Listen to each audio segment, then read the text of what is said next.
राज्य में ईडी और आईटी की जांच के बाद इसकी टीम लगातार पड़ताल करने में जुटी है। उन सब के बीच में अब एनजीटी की टीम भी पहुंच चुकी है राज्य। आपको बता दें कि साहिबगंज में एनजीटी की टीम जांच करेगी, क्योंकि लगातार वहां पत्थर के अवैध खनन को लेकर कार्रवाई की जा रही है और ईडी की टीम कई बार पूछताछ के लिए बुला भी चुकी है वहां।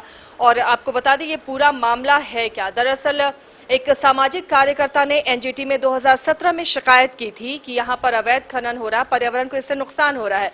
और उसके बाद अब जाकर एनजीटी की टीम पहुंची है, क्योंकि उसे अपनी रिपोर्ट सौंपनी है और इस पर फिर सुनवाई होगी। हमारे सहयोगी मदन हमारे साथ जुड़े हुए हैं, उनसे ये पूरे मामले को समझते हैं। मदन, लगातार राज्य में ईडी और आईटी की टीम ऐसे ही सक्रिय है और उन सब के बीच में अब एनजीटी की टीम साहिबगंज पहुंची है।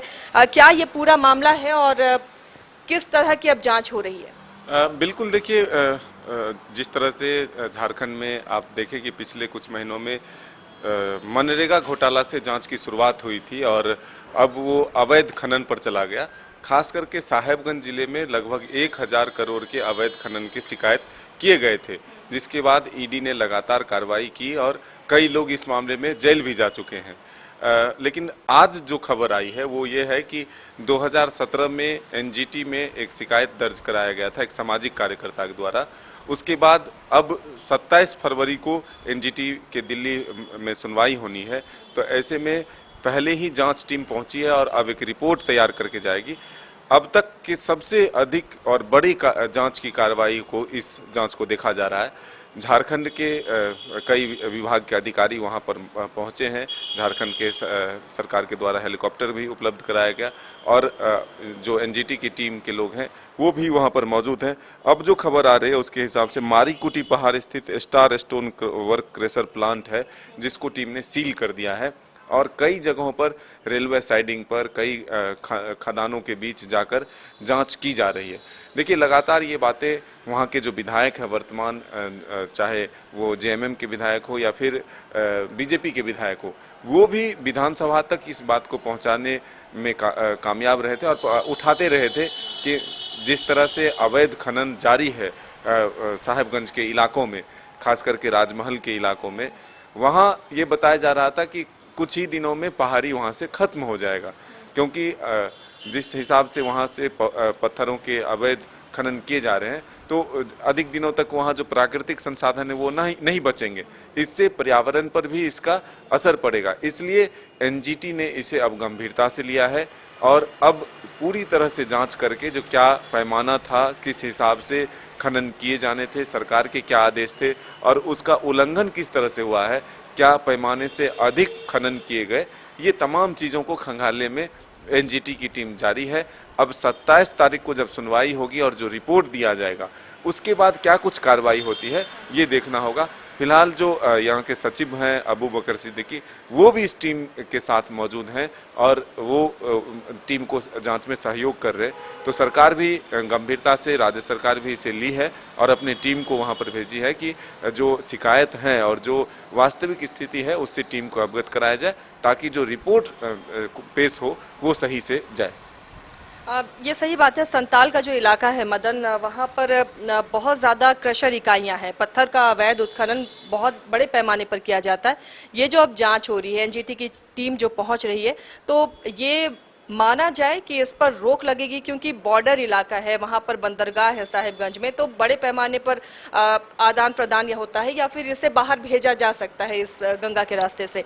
क्या इस पर रोक लगेगी जब दबिश हो रही है, जाँच हो रही है आगे? तो देखिए, जरूर दबिश लगाई गई है। जिस तरह से पूरे राज्य में ये मामले सबसे प्रमुखता से उठाए गए, हाईलाइट में रहा और जिस तरह से सरकार को भी घेरने की कोशिश हुई थी इसी अवैध खनन को लेकर के, तब सरकार ने भी गंभीरता दिखाई है। देखिए, कुछ दिनों पहले साहिबगंज के डीसी को भी ईडी ने पूछताछ के लिए बुलाया था। वहाँ के तमाम जो उससे जुड़े हुए अधिकारी हैं, डीएमओ हैं, उनसे भी पूछताछ हुई है।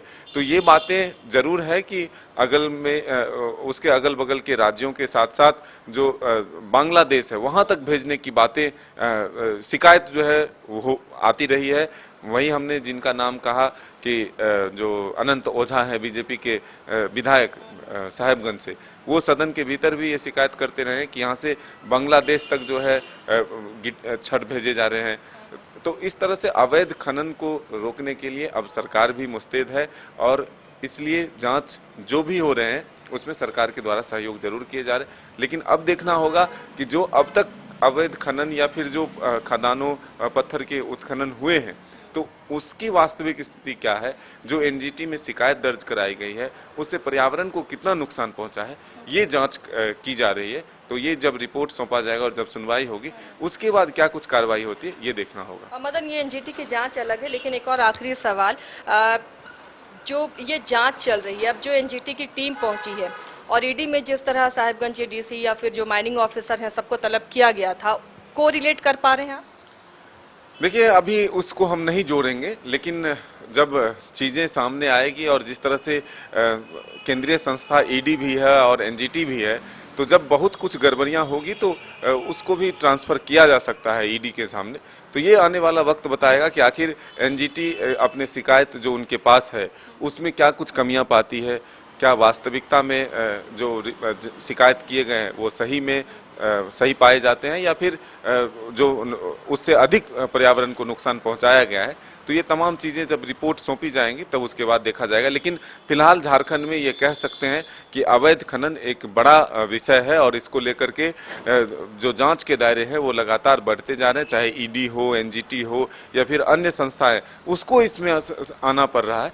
तो ये एक लंबे समय से चलता हुआ आ रहा प्रक्रिया है। अब देखना होगा कि फिलहाल वास्तविक स्थिति से एनजीटी को कितना वाकिफ होना पड़ता है और किस तरह की रिपोर्ट वो अपने दिल्ली में एनजीटी ऑफिस में शामिल करते हैं। चलिए, तो अब आने वाला वक्त ही बताएगा जब एनजीटी अपनी रिपोर्ट सौंपेगी कि क्या वाकई जो कहा जा रहा था कि पहाड़ के पहाड़ गायब होते जा रहे हैं, इतने ज़्यादा अवैध तरीके से यहाँ पर पत्थरों का खनन हो रहा है कि पर्यावरण को इससे भारी नुकसान हो रहा है। इसके अलावा जो पहाड़ कभी दिखते थे, जो पूर्वजों को दिखते था, वो पहाड़ गायब हो रहे हैं, इस तरह से खनन हो रहा है। तो एक उम्मीद जगी है कि एनजीटी की टीम जब पहुंची है, जांच हो रही है, तो अवैध खनन पर रोक जरूर लगेगी, लगाम जरूर लगेगी। बहरहाल सबको जांच रिपोर्ट का इंतजार रहेगा। खबरें लगातार आप तक हम पहुंचाते रहेंगे, आप बने रहिए न्यूज़ बाइस्कोप के साथ। वेलकम टू चाचा मामा दंगल। हास्य अदाकार संजय मिश्रा से गुजारिश है कि वह अखाड़े में कूदे और फुलटूस को ट्रॉफी से नवाजे। लगता है समाधि ले ली। अरे बुला रहे हैं। अरे बोल रहे हैं कि बुला लो। टॉप टेक सीमेंट, जो जोड़े तो छोड़े नहीं, मजबूती ही हमारी पहचान। 4 धामों में से एक रामेश्वर धाम सहित तिरुपति बालाजी, कन्याकुमारी, मदुरई मां मीनाक्षी देवी और श्री मल्लिकार्जुन ज्योतिर्लिंग का झारखंड में सबसे कम दर पर सब परिवार दर्शन लाभ का अनुपम अवसर। संपर्क करें मां कामाख्या धार्मिक रेल यात्रा, केसरी नर्सिंग होम, पहला तल्ला, पिस्का मोड़, रांची।